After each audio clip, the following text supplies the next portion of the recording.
Have you ever wondered about the meaning of these words, ebullient, eccentric, eclectic, and so on? Well, you've come to the right place. Today, we're embarking on a journey to explore the intricate labyrinth of language, dissecting words to uncover their meanings, synonyms, antonyms, and how they can be used in sentences. Our aim? To empower you with a richer vocabulary and a deeper understanding of the English language. So, without further ado, let's delve into the world of words. Our first word for today is ebullient. Ebullient is an adjective that describes the quality of being full of energy, enthusiasm, or a bubbly excitement. Picture a child on their birthday or a puppy seeing its owner after a long day. That uncontainable joy and enthusiasm, that's ebullient. Some synonyms of ebullient include exuberant, effervescent, and buoyant. On the other hand, antonyms, words that mean the opposite, include apathetic, dull, and lifeless. Let's use it in a sentence. Now, the crowd was ebullient, their cheers filling the stadium as the home team scored the winning goal. The beauty of the English language is that it has a word for almost every nuanced emotion and situation. So next time you're feeling particularly cheerful, remember, you're feeling ebullient. Moving on, we come to the word eccentric. The term eccentric is often used to describe someone who deviates from what is considered conventional or customary.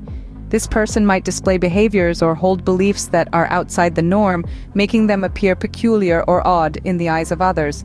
Synonyms for eccentric include unconventional, nonconformist, and quirky. On the other hand, antonyms that contrast eccentric are conventional, traditional, or typical.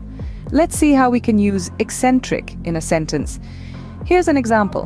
Her eccentric style of dressing always made her stand out in a crowd. In this sentence, eccentric is used to describe a distinctive and unconventional fashion sense. So, if someone calls you eccentric, take it as a compliment for your uniqueness. It's a testament to your individuality and refusal to simply blend in with the rest. Next up is the word eclectic. Derived from the Greek word eklektikos, eclectic means to select or borrow from various sources. Imagine a buffet where you pick and choose your favorite dishes from a variety of cuisines.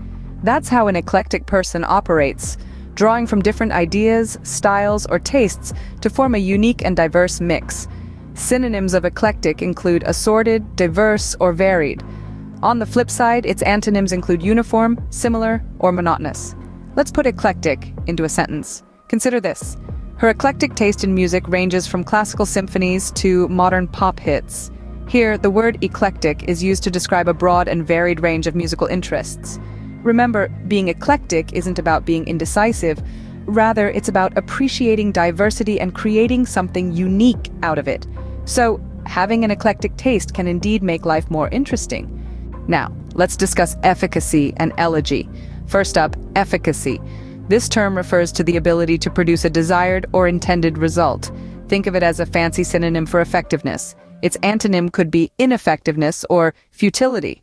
To use it in a sentence, you might say, the efficacy of the new marketing strategy was evident in the increased sales figures. Next, we have elegy. An elegy is a poem or song, typically expressing sorrow for someone who has died. It's a literary way to convey mourning or lamentation. Its antonym might be ode, a poem that is intended to honor or praise someone or something. In a sentence, you could say, the poet composed a beautiful elegy in memory of her late grandmother. Remember, efficacy is about effectiveness, and an elegy is a mournful poem.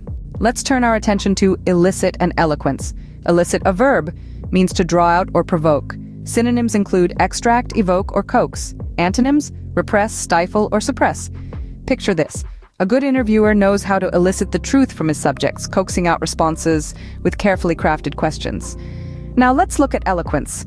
It's a noun, denoting fluent, powerful, or persuasive speech. It's synonymous with articulacy, expressiveness, or persuasiveness. On the other side of the coin, inarticulacy, clumsiness, or awkwardness serve as its antonyms.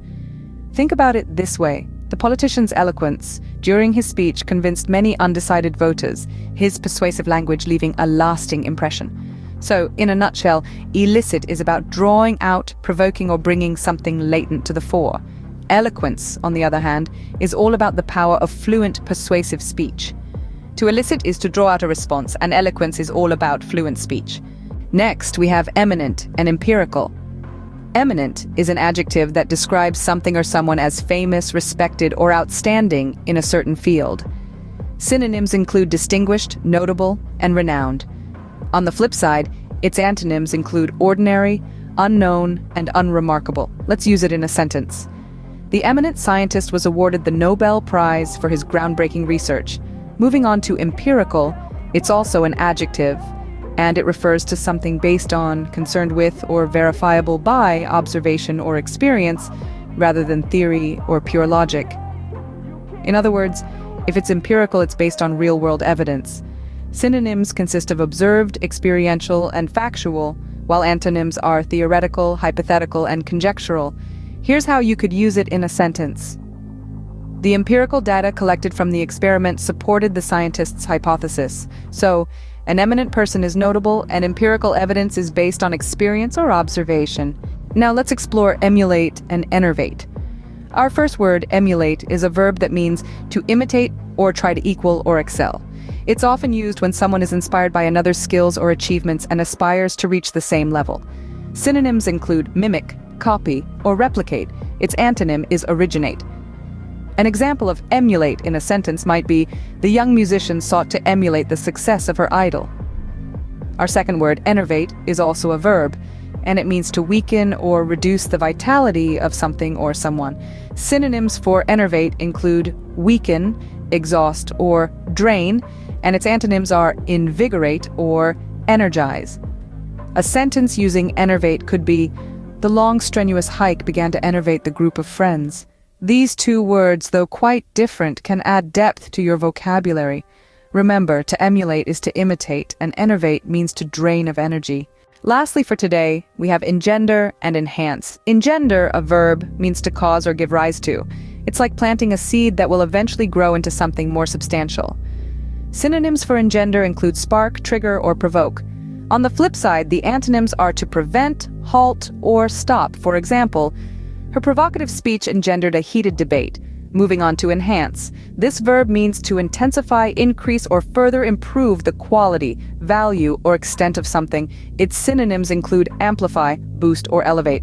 Contrarily, diminish, reduce, or degrade stand as its antonyms. A sentence using enhance could be, he took night classes to enhance his knowledge of the subject. So in a nutshell, engender and enhance are two powerful verbs that describe the processes of creation and improvement respectively. So to engender is to cause or give rise to, and to enhance is to improve the quality of. Well, that brings us to the end of our enlightening journey through these intriguing words. It's been a pleasure exploring the complexities of language with you. We've delved into the realms of ebullient, a word that encapsulates the essence of enthusiastic energy, and eccentric, highlighting the beauty of being uniquely different. We've also discovered the diverse and varied nature of the term eclectic, and the power and effectiveness embodied in efficacy. Our journey took us through the poetic sorrow of elegy, and the art of drawing out responses with elicit.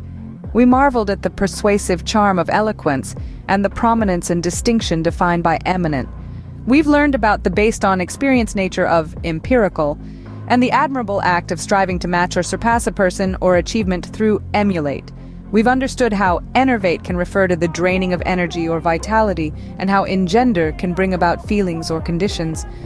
We've looked at how enhance is about intensifying, increasing, or further improving something.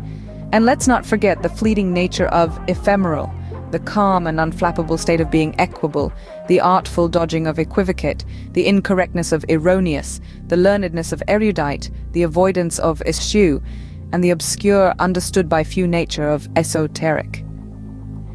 We've also touched upon the worthiness of estimable, the praising speech of eulogy, the intensifying action of exacerbate, the demanding nature of exacting, the clearing of guilt in exculpate, the urgent requirement of exigent, the act of freeing from blame in exonerate, the extensive explanation in expatiate, the detailed analysis in explicate, the informative explanation in exposition, the irrelevant addition of extraneous, and the drawing out of unknown information from known facts in extrapolate.